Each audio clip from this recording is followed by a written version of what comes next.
these are the things that you should be talking about in email. You're already doing it in your store, so you don't need to think about content and what should I create. I think that's the biggest barrier that people have to putting out emails is they're like, what am I supposed to be talking about? The same thing that you talk about when your customers come in your store. Welcome to the Natural Products Marketer Podcast. I'm Tina. And I'm Amanda, and we're here to make marketing easier for natural products businesses so you can reach more people and change more lives. Hi there, and welcome back to another episode of the Natural Products Marketer Podcast. And today we're continuing our conversation about email marketing. So last time what we talked about was growing your email list, and we know that that's also related to another podcast episode we did, Amanda, about the 7 steps that you can take to dominate your local marketing. So obviously we think email marketing is really important. Yeah, absolutely. And one thing, and we said this on the last episode about emails, but we really want to just drive this home that there are statistics saying that only 64% of small businesses are utilizing email marketing in their businesses today. And we want to change that. It needs to be 100% because we believe that this is so important. It is the most effective way to reach your customers on a one-to-one basis and get the maximum ROI. Yeah, just as a reminder of what that ROI looks like. The statistics also say for every $1 you spend as an e-commerce brand or a retail brand, you will receive $45 back in revenue. So that is a huge ROI. Everyone should be using this channel. Yeah. So today we kind of just want to spend a few minutes kind of focusing in on what types of emails that you could be sending that would be effective. And then just some practical tips of how to make them more effective. So we'll kind of just do kind of like a popcorn style, use this tip. But let's spend the bulk of our time just going through some of these effective emails that we think could be implemented in any business today. Yeah. And to be clear, our last episode was on growing your email list, and everyone should continue to grow their email list. More eyeballs, more audience, the more chance you get of conversion. But we think most of you already have an email list. You have been selling products for a long time. If you are a retailer, you have been gathering that type of information. And so now we're trying to give you some practical steps to be able to use the email addresses that you have to really start to grow your revenue and just create a great relationship with your customers, which is what you're all about anyway. So before you even open your email, provider of choice, we'll just use MailChimp, for example. Before you even open MailChimp in your web browser, do you have a plan to communicate something of value to your customer? Because at the end of the day, if this email that you're about to send doesn't provide value and you're just talking about yourself and how great you are, no one cares. They want to know what you are going to do to help them improve their life, right? So whether it's, we're introducing a new product or we're telling you about an event, be very clear in your mind what you're communicating and how it's actually going to help the customer. Yeah. One question I always ask is, what's in it for me?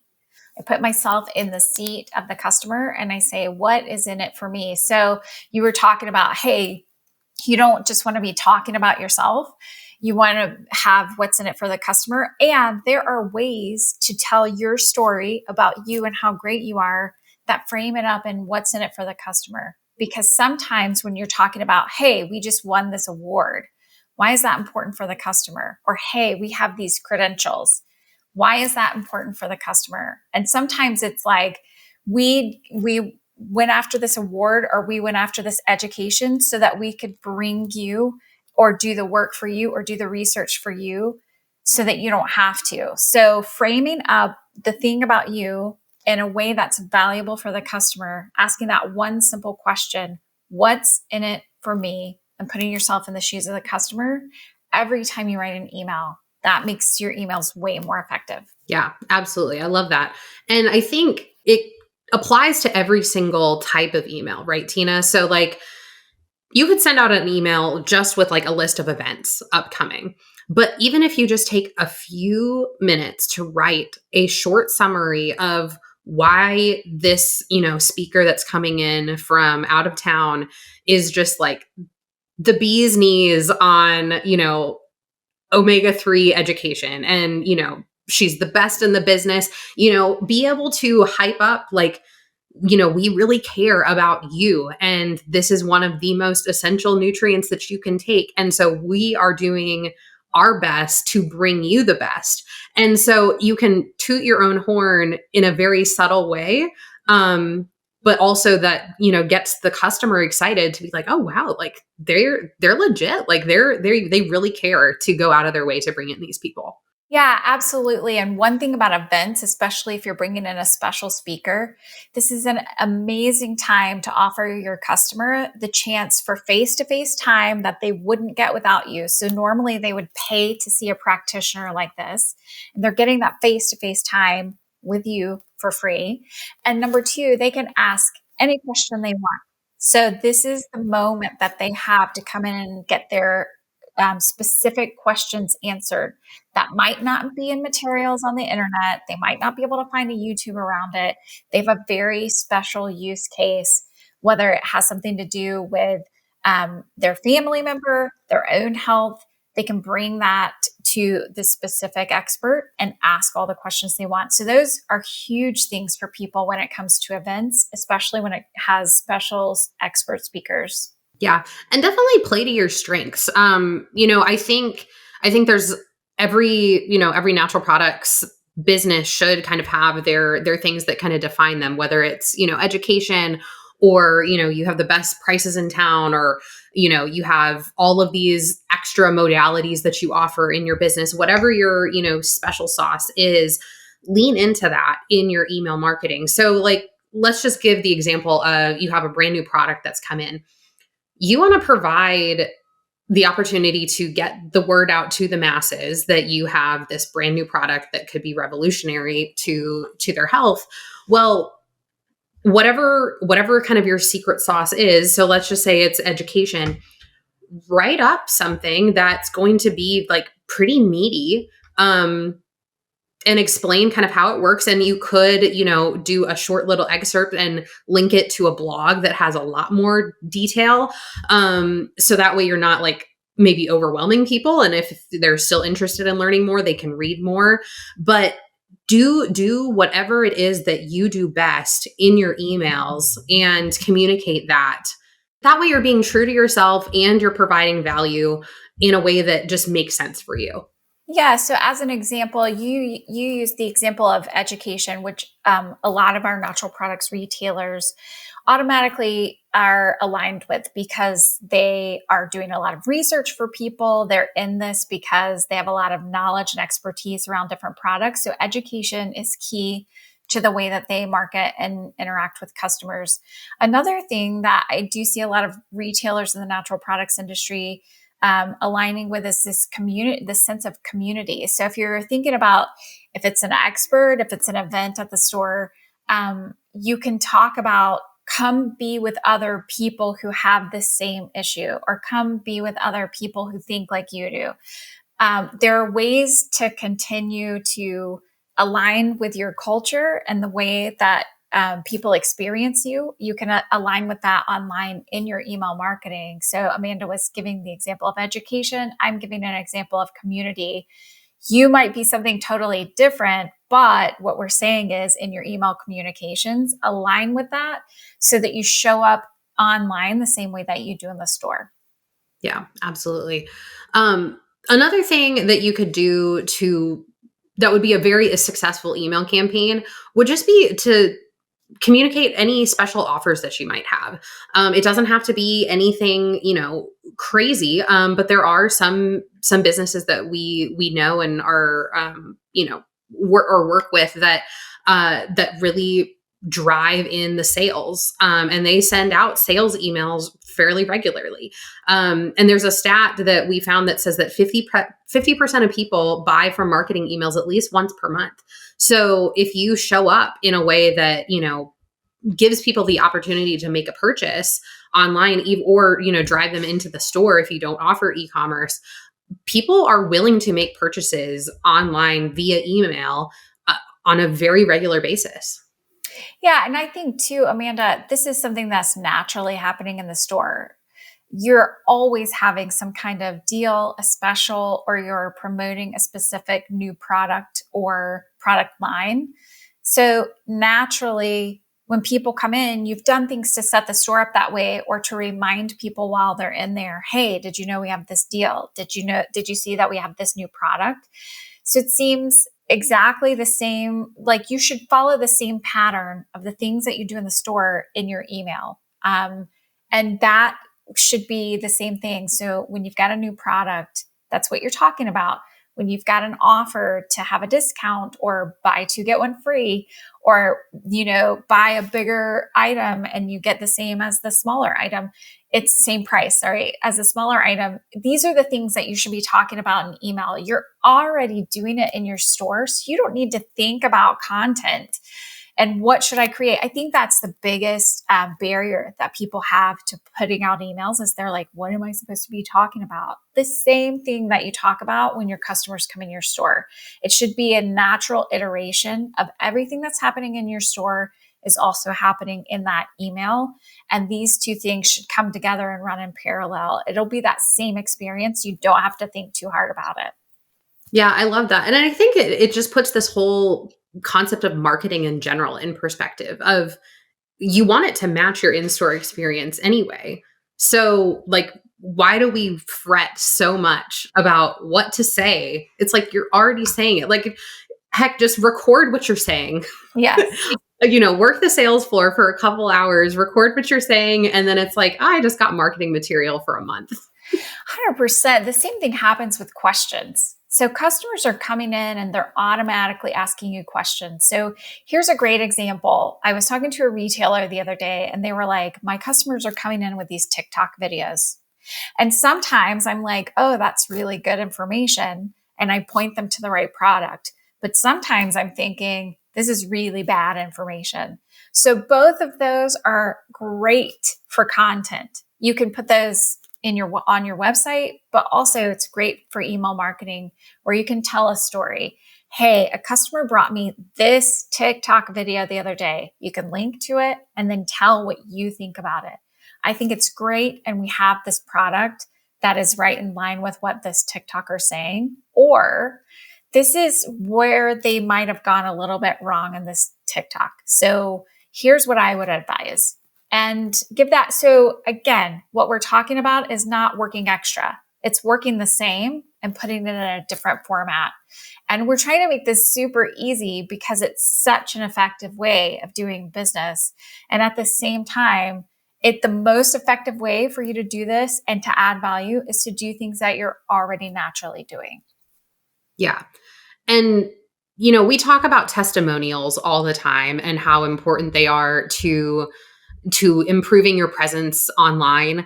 And it's one thing to have great Google reviews and people, send in emails telling you their stories, but use that as collateral in your marketing and build a story around, Susie's issues with, her digestive health. Susie's willing to share all the details, which I'm always blown away by how many details people share. It's hilarious to me. But, if Susie's willing to share her story, it's like build a campaign around that. Have, her, 5-sentence email that she wrote you, get her permission obviously to share that with the masses. But it's like, okay, if Susie's saying that, by following the diet recommendations that this store gave me by adding these 2 supplements to her daily routine, that she is, feeling worlds better, add a little bit of information, maybe telling why those products work the way that they do or why we recommended this particular diet. You've provided more education and used her real life story. I don't know what is more powerful than that. Yeah, and you'll be surprised at how many people are willing to take a selfie with you or just have them standing in your store. They'll be willing for you to take a picture. Or, hey, do you mind if I record this right now? This is such great information. I know it will be helpful for someone else that comes in the store here. Would you mind if we record that and send it out to the rest of the people that shop here? You would be so surprised by how many people will say yes. But if they say no, to be clear, you can still use the information. So they might say, no, I don't really want to be identified. I don't really want my picture out there. I don't really want my story out there. You can mask it to protect the innocent. You can mask the personal information and still share the content of the story. So I had a customer come in the other day and they were complaining about this type of issue. Here's what we did. I asked a few simple questions to really get down to the bottom of the problem that they're having, and we pointed them in this direction. This might be helpful for you as well. Or if you know someone who's having some similar issues, send them over to the store. We'll get down to the bottom of it too. It doesn't even have to be specific to that problem. You can talk about this is our consultative approach. So there are a million ways that you can use this information, but Amanda, you laugh at me all the time when people ask me what's the one thing that they can do to grow their marketing. I'm like, stories, customer testimonials, take in all of the information and send it out to the world. And people are willing to share a lot of details. And if they are willing to do that publicly, take them up on it. But if they're not, you can still share the information while protecting their personal identification. Yeah. And I love what you said about, just making it so personal, because it is personal. You might be sending an email out to 5,000 people, but only one person's reading it. And, they don't know how big your email list is. And so I think you're just telling a story like you would tell to a friend, right? I helped this person, overcome this issue. This is kind of what that interaction looks like. You're painting that picture of that in-store experience. And it's like, oh, that doesn't sound scary. I think sometimes people have this idea of, I go into this, business and I've heard that they're good people and they could help me, but it's like, oh, do I really want to share like all these details about like my bodily functions? It seems, daunting and, maybe overwhelming and anxiety. It doesn't sound pleasant. But then when you read emails like that, or you maybe a friend forwarded you that email and you're like, oh, like these people are like, they have a very gentle approach. Like they're not going to, yell at me for, I eat McDonald's a couple times a month. Like they're not going to yell at me for that. Whatever it is, I think it paints this picture of, translating that in-store experience to online, but just there's people behind the business. And I think that that's at the end of the day, what really is always going to set apart independent retailers is the people. Yeah. And that just reminds me of one extra step you can take with these stories, Amanda, like you're talking about, is your own personal health journey. Sometimes it can feel a little like you're being a little too vulnerable when you start sharing your own personal health journey. And I know we're supposed to be the bastions of health. So, we're supposed to be preempting all these things before they ever happen to our bodies. But I'll tell you that someone that we work with that started to have an issue, a medical issue. They felt a little bit embarrassed before they put their story out into the world. And then when they did finally drop that guard and be a little bit vulnerable and talk about how they had to seek help from the medical community while using some of these natural products, it was the most read, most watched, most clicked through of anything, because it was like, oh, wait, you're human. And so you start to see the beauty in that story. And, I write blog articles for some of our clients and for other people in the industry. And one of the best performing blog articles I ever wrote was, I got pink eye from my niece and I used colloidal silver drops instead of using the antibiotic drops. Actually couldn't get the antibiotics. So I was like, what do I do? So I used colloidal silver drops and I took pictures of my gross eye and posted it in this article. And it is thousands and still growing, but thousands of website visits every month because I told a story about using a product for a use case.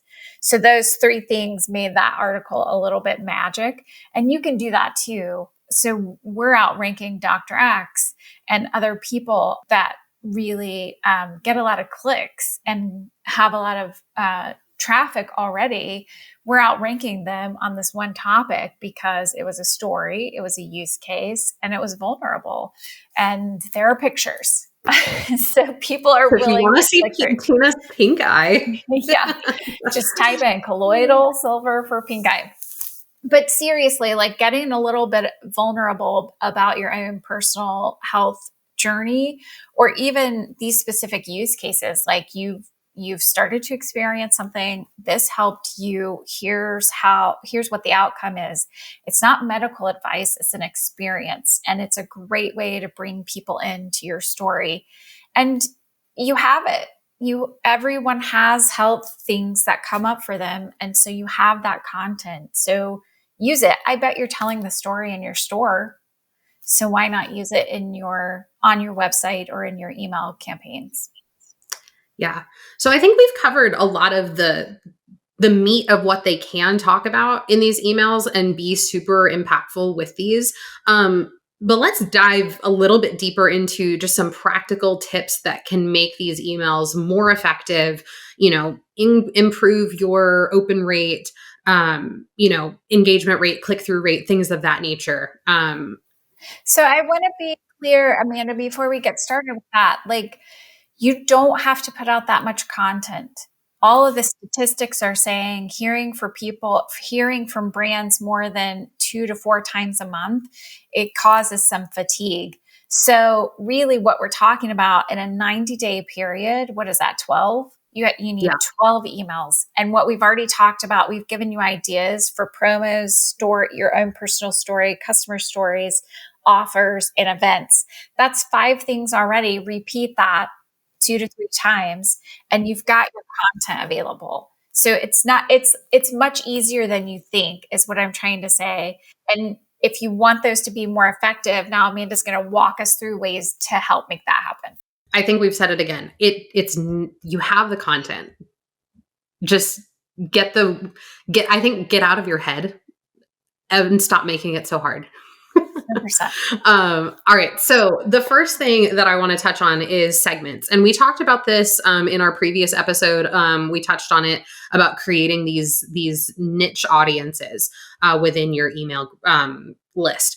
And I will hold to this forever that this is probably my favorite way to communicate via email. Like I love having a large email list and, communicating to all of my customers, but I found that the most successful campaigns have been through these segments.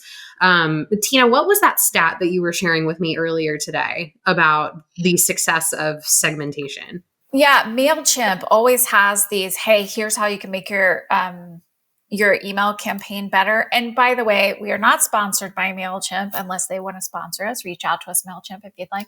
But we're not sponsored by MailChimp. And actually, I don't use that with every client. It's not the best email system for every client. So this is just an example. But they have a lot of aggregate data because they work with a lot of different companies. And they always advertise as soon as you log in, if you want a 33% higher click-through rate, use targeted segments. So it's obvious to them with all of their data that using segments gets a higher open rate, it gets a higher click-through rate. So it's a wonderful way to make your email marketing more effective.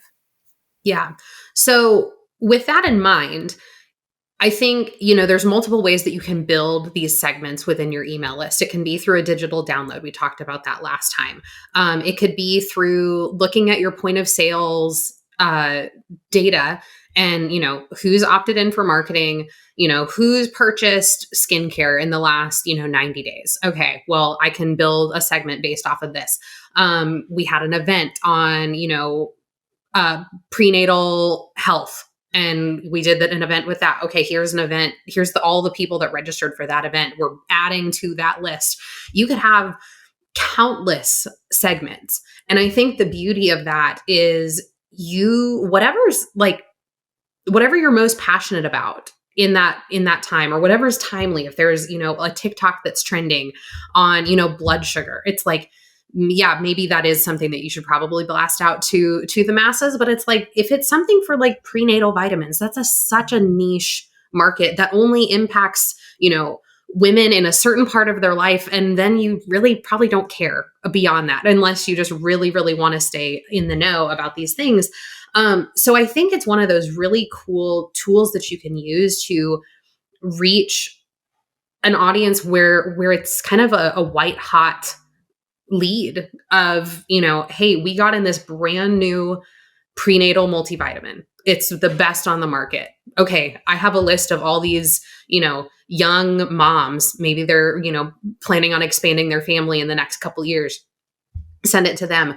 And that can also be things that you are super passionate about as a business owner. If you are just right now, skincare is your thing, you can blast out skincare promotions or, highlight a new brand or, an event, whatever it might be that you think would resonate with that audience. You're going to know them better than anybody else. If especially if that's like your favorite part of the store, you're hanging out there, you're going to know like what they want to learn more about. So you can provide that really targeted information to that group of people. And I think that the results will speak for itself. I think it's pretty undeniable how successful those campaigns can be because it's so narrow. And I think if you can get the messaging right, you'll hit home runs every single day when you do that.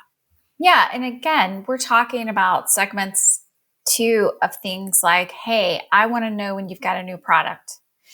Hey, I want to know when you're having an event. So it doesn't have to just be a subject matter. It can also be related to, well, you're naturally going to be talking about certain content anyway. Hey, let me know because I want to come to the store whenever you guys are having a demo, a tasting, when you're giving away free things, free products, or when you've got a special. So people will tell you what they want. And we talked about downloadables, which are great for categories like Amanda's talking about prenatal vitamins, pets, those kinds of things. But you can also just ask in your welcome email. So we talked on our last episode about how 8 out of 10 people will open a welcome email, 80%, which is huge. In that email, you can say, hey, we want to get to know you better. What are the things you're most interested in?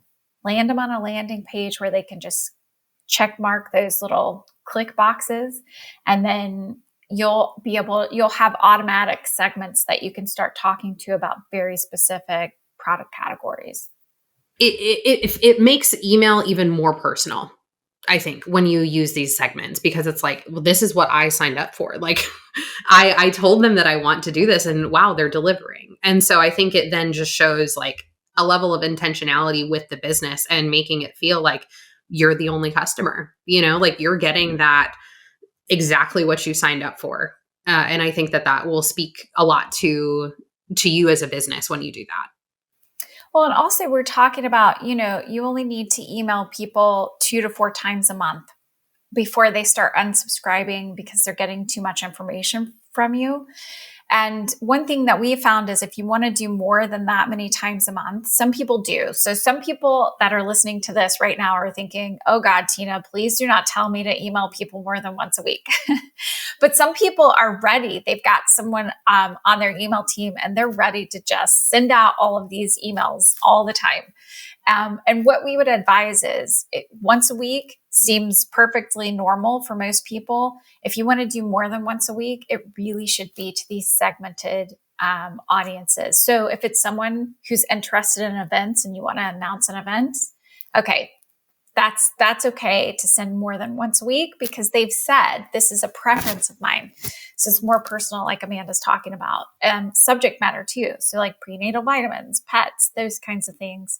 If you have those categories ready and available, either you've segmented them through a download or through this welcome email and email preferences, then they'll welcome those. They want to hear those. And like we've said, our statistics are showing things that people are also interested in events and they're willing to share them. 53% of people are willing to share that you're having a local event. They also like things like birthday and anniversaries and other things that might be congratulating them for coming in the store the 100th time or whatever. Those are very personal emails. Those are segments of audiences. And so if you want to do more than once a week, we're just saying, do these very segmented and personalized emails versus these big email blasts that you're doing 2 to 3 times a week. So the next thing to touch on, and this will kind of go rapid fire a little bit through this, just some practical tips. One thing that I think is going to be really crucial with having more effective emails is being strategic with your subject line. Provide interesting things that also match the content. Don't just do clickbait, annoying things, but just be authentic. And one thing that I really have found lately that I've been enjoying doing, really just playing around with it and getting ideas, is using ChatGPT to help give me ideas for engaging subject lines for my emails. So you can, just feed it some basic information. Hey, I'm working on an email for this event coming up, or my series of events coming up for the month. I want to come up with something, clever, but also clear. And here's a little bit about my business and, some of the events we have coming up. And it'll just, within a few seconds, just there, and you can take it or leave it. But I think it just, for me, it's more getting my wheels spinning, because then at the end of the day, like, I know what language resonates best with my audience, but sometimes I just hit those, mental walls where I'm just like, I don't know. Like, I've written so many emails at this point where I'm just like, yeah, my brain's not working, or I need more coffee before I do this. So I think that's a great way to do that. And then kind of jumping ahead a little bit, we'll talk about A/B testing a little bit, but I think it's really cool to try different things. You can do A/B testing and see, like, you're stuck between these two subject lines that you really, really like. Run them through an A/B test and see what one performs better. Does your audience like having, emojis in the subject? Does that resonate well with them? Or they're like, nah, like, we don't like that. We don't, we don't use emojis when we talk to each other. So you can do these different things. And I think, just, it's all, again, you have to know what you're looking for and care about the data. Cause I think, it's something I'm kind of a nerd about and want to know, like, what emails are performing better than others and what can I do differently to make them improve. I think maybe that's just me being a nerd, but I'm okay with that. Yeah, well, the same thing happens when you use someone's name in the subject line. They're more likely to open and click it. Using it every time, probably not a great idea, but you can test it. It's the difference between, like, hey, 30% off on X supplement versus, Tina, I've got a 30% off this supplement. And it engages more when you see your name in a subject line. Now, if you start using that all the time, it's probably not going to be as effective. But the A/B testing is so easy with most of these different email marketing tools. I'm pretty sure I'm trying to think of one that does not allow that, but what it does, you guys have thousands of people on your email list. So it'll cycle through a few hundred and figure out which subject line gets the most opens. And then it'll send that out to everybody. So you can A/B test a lot of things, but subject lines are really easy to A/B test. And on that note, the same thing, like with all of these email marketing tools, most of them have an AI tool now for you to generate different subject lines. So if you're stuck thinking, oh my gosh, now I have to put extra effort into thinking of more than one subject line, you really don't have to think about it that much. You push a button, different subject lines come up, and you can decide what goes where, send out a test, it'll pick the best performing, you're off to the races, no problem. So the next thing is just keeping it short and sweet. You don't have to write a novel when you're writing an email.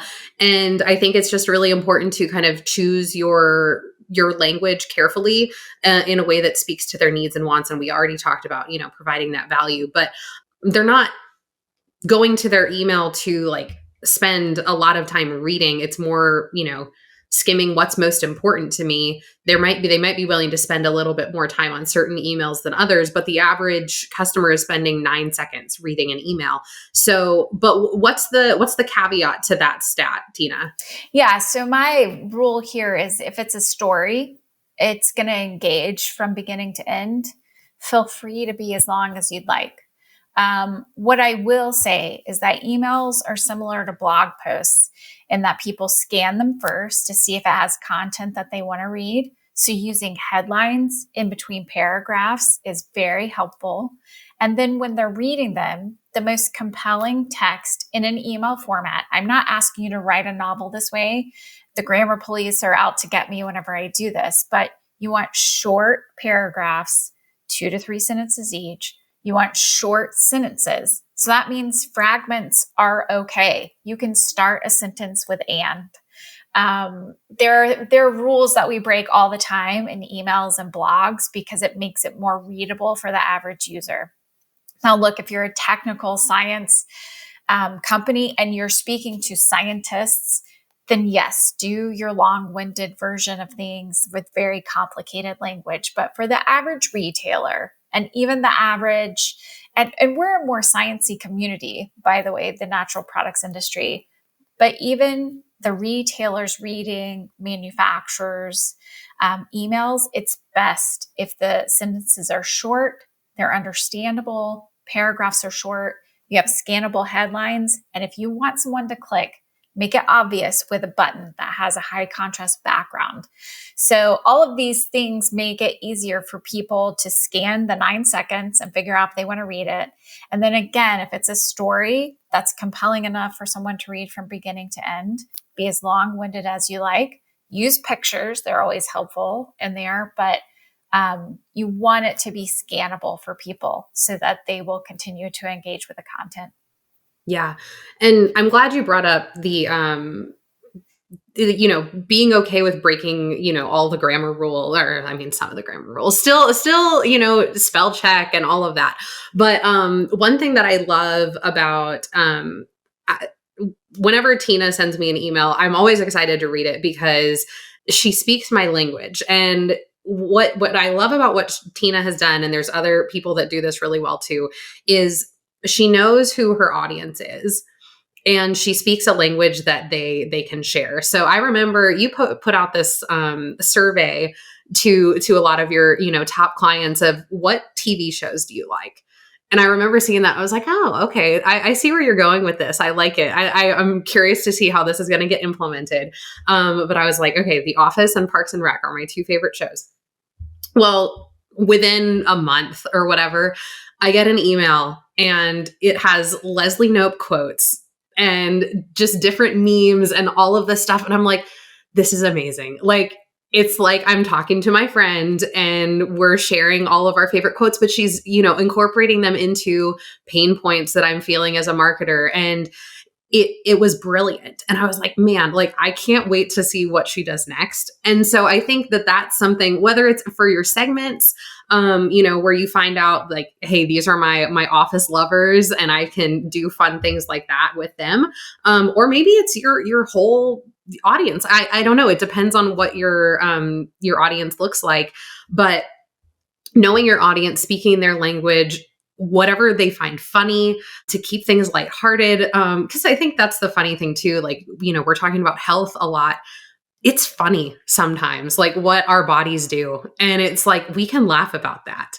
And so I think incorporating different things like shared sense of humor, I think is a really good idea. Yeah, man, Tushy is one of those brands that does this so well. I don't know if you know them or not. They do toilet paper, things to clean your toilet, and all of their content's about butts. And they just talk about it all the time. And they're really funny with it. So the one thing to remember about funny, though, is that it is for mass audiences. It compels mass audiences to be a part of your ecosystem.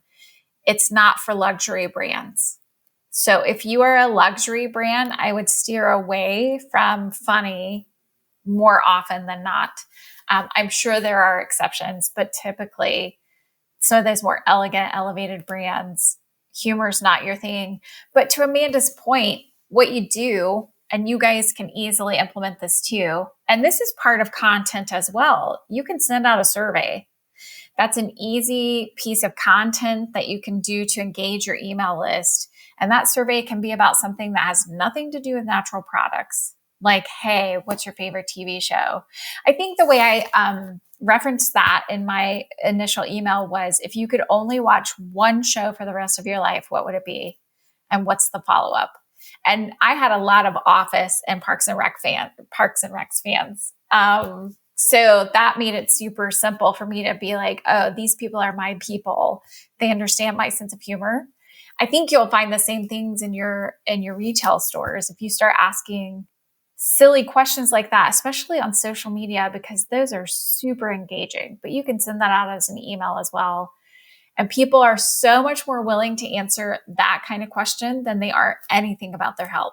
Yeah, because it's about them, right? You know, it's people love talking about themselves. Yes. And it's like one of those quizzes like, hey, what color are you?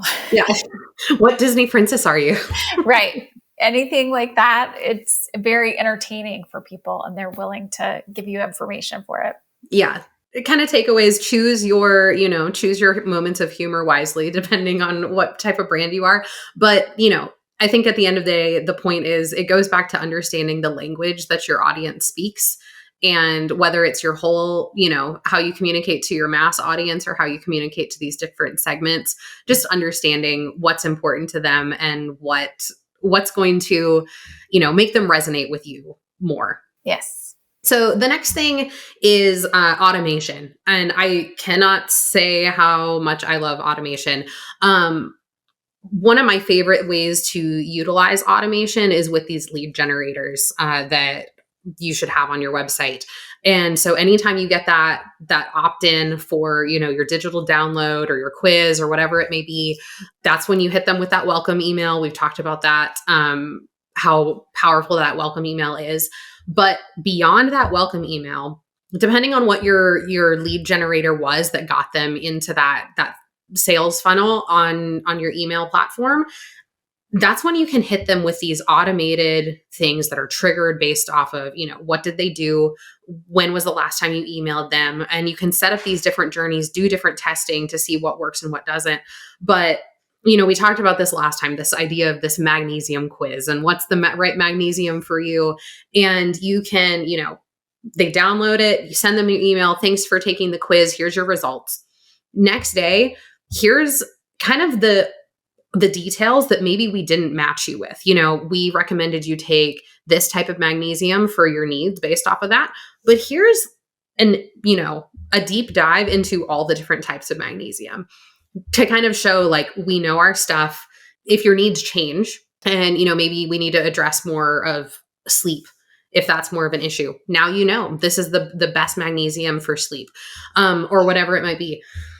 Take a couple days off. Next time you hit them with another email, and it's like, here's a story about a customer that we had that had a similar situation that you did. And, because we know your test results, you tested, you needed this type of magnesium for your use case. Here's a testimonial from a customer that had a similar story. We're telling her story. And then it's like, wow, okay, this is great. And so you can send these automations. You don't have to think about it. And again, it's that you're hitting them on multiple different fronts. You're, getting that welcome email, providing them value, showing that you're an expert in that area, showing them that they're not alone. There's other people like them. I think, and doing that without pressing any buttons. It's lovely. Yeah. Well, again, back to these MailChimp stats that we've seen on their home screen. It says get 4 times more customer orders by building a customer journey. So 2 things are happening here. First, you have to pay to use their customer journey software. So take it with a grain of salt, but truly they're making their software more sticky for you. The more effective it is, the more likely you are to continue using them. And putting together a customer journey will convert into more sales, just like Amanda's talking about. And it does not need to be sales email, sales email, sales email. It is the story, the, hey, did you think about these are some side effects you might experience. Here are the types that will be most effective for you. Here's another story, and then a sales email. So you're giving them a lot of that value add, like we were talking about at the beginning, but then following up finally with that call to action, like, hey, we have the products you need. Either come visit the store or you can buy it online right here. Yeah. And just a few other side notes of other effective uses of automation. Tina mentioned them earlier, birthdays, anniversaries, abandoned carts are a great one if you do e-commerce. But those are just a few.